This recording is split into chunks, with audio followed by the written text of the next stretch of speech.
Welcome, guys, back to MC Sports Media. How you guys doing, man? It's your boy Ron, and I'm back with another video. How was you guys' weekend? It's Monday. It's a beautiful Monday, and it's time to get back to work. Had an eventful weekend, a bunch of fights in the UFC world.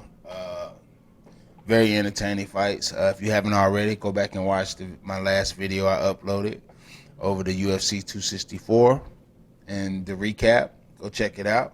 But today, I'm going to speak about a few things. We're going back to boxing. And we're going back to speak about Jake Paul and Tyron Woodley. Right? Well, before we go there, I want to speak about the comments from the Earl Spence and Manny Pacquiao's press conference. And Manny Pacquiao said out of his own mouth that he believes Earl Spence is better than Floyd Mayweather. Now, that's his opinion. You know, he's fought Floyd and got to, get in the ring with Floyd after years. We was waiting on that fight for a very long time. But it did happen. And Floyd beat him convincingly.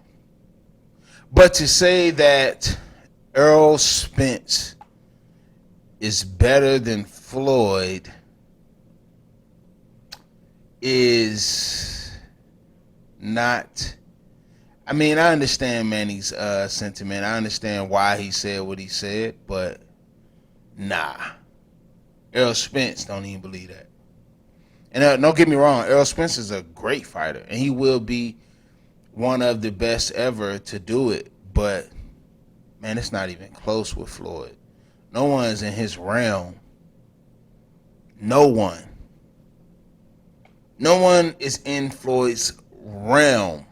Not even close. Man, that man truly is probably the best boxer ever. I mean, just look at his career.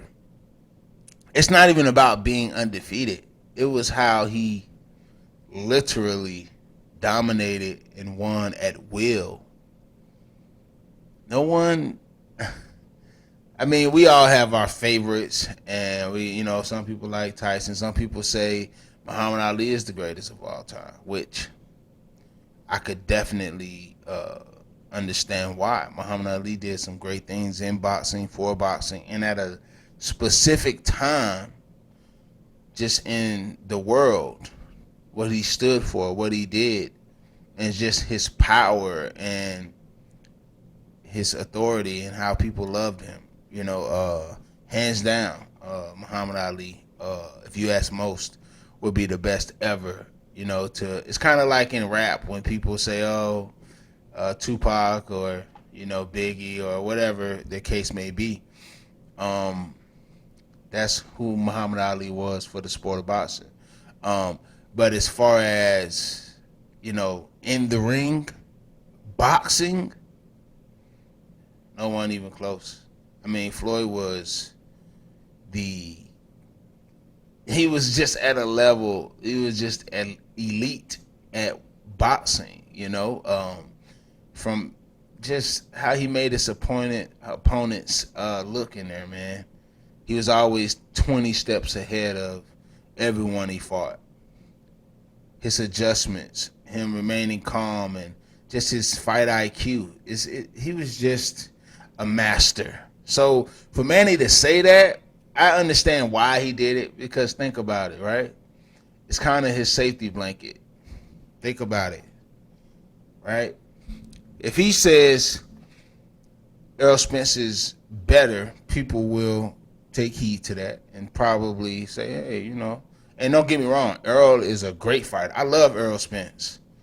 We team A, man down. We team Earl over here for sure. I actually think Earl is going to win that fight. But Manny's doing that to, and we love Manny, but come on, man. Keeping it real over here. Manny's doing that because if he wins the fight, he could say he beat probably one of the best fighters that's up and coming and probably would be better than Floyd.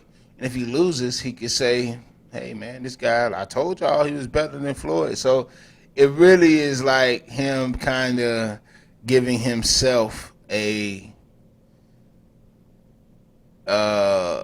just his thing with Floyd has always it's always been who's been the best, who is the best between them two. And then when they fought, it was like he lost, so he made an excuse about his shoulder or whatever the case may be, right? But to say that Errol Spence is better than Floyd Mayweather, Errol hasn't done enough work yet. He's just getting started. So to say that is kind of premature. So those are just my thoughts on it, man. What do you guys think? Do you think Errol Spence is better than Floyd? I'm sure most of you will agree that Errol got a lot more work to do to even be considered on any level as Floyd.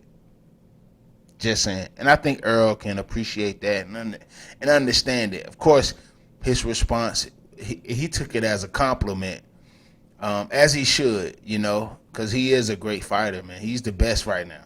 Him, Gervonta Tank Davis, it's a few others out there, man, that are, Terrence Crawford.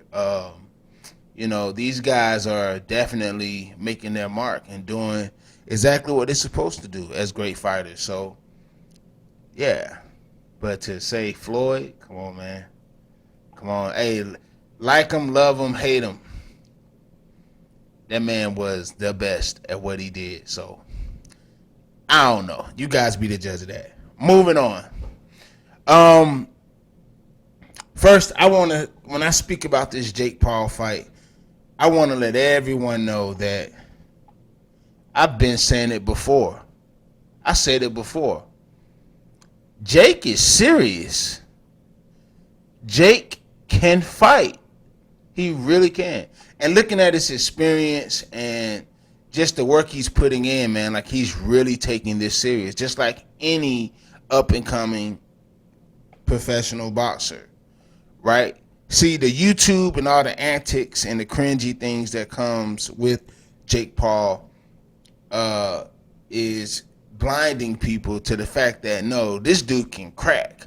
And now standing across the ring from him is a legitimate opponent who has won world titles in MMA, right? In MMA, but he's no slouch. I really think people are going to be shocked when Jake gets the win. Yep, I said it. I said it over here, Ron, at MC Sports Media. And I love Tyron Woodley. Like, I've been rocking with Tyron, man, before he got the belt. And even during his reign. Like, I've been rocking. I support great fighters. I call it for what it is. But, he's older. He's like 41. He's lost his last 4 fights in the UFC. And he lost these fights to, and this is where it comes in why I believe people may underestimate Jake, because Jake can punch. He can actually box. He's actually a good fighter. Like, with just the experience he has and the improvements we've seen, he's a good fighter. He's getting better. See, what you have to understand is in MMA, Tyron relied on his wrestling to, a lot of the fighters that he beat respected his wrestling until he got in there with other wrestlers. You can see they didn't fear him the way a striker would. You know what I mean? When he fought Kamaru Usman, Kobe Covington, and the last dude, Gilbert Burns, these guys were confident in their wrestling. So he didn't have that threat. So now he's getting into boxing where you have no other threats other than your footwork, your head movement, and these. And both of these guys can crack. Like, Jake can crack. Tyron Woodley can crack. Like, he could hit you and hurt you. But who do you go with? the young up and coming strong lion or the old goat who's on his way out. Again, this is a boxing match. I'm just saying, do not sleep on Jake. Now, Tyron is expected to win, but I don't go by that. I see what it is. And I'm telling y'all, you will be surprised. I'm thinking Jake taking this one. Yep, I said it here, and I'm going to say it again. I love Tyron Woodley. Great guy, great champion when he was champion. But I just think Jake he has the edge, I believe. I believe that. I think Tyron may think it's going to be a walk in the park. Jake's longer. You hear me? He put that jab out. It's a different fight. It's a dangerous fight, for real. It really is. And people getting caught up by the YouTuber and YouTubers boxing and YouTuber. Hey man, at the end of the day, being a YouTuber has nothing to do with your skills in the boxing ring. Either you take it serious and you improve and you get in there and do your job, or you don't. So please don't be fooled. But that's my time, guys. You already know what to do, man. Hit that thumbs up button down below if you like this video. Comment down below, man. Is Errol Spence better than Floyd Mayweather? Or is Tyron Woodley going to lose against a YouTuber, Jake Paul? Let me know, guys. If you haven't already, subscribed to the channel for more. I love you guys. Thanks for watching. See you guys in the next video. Peace.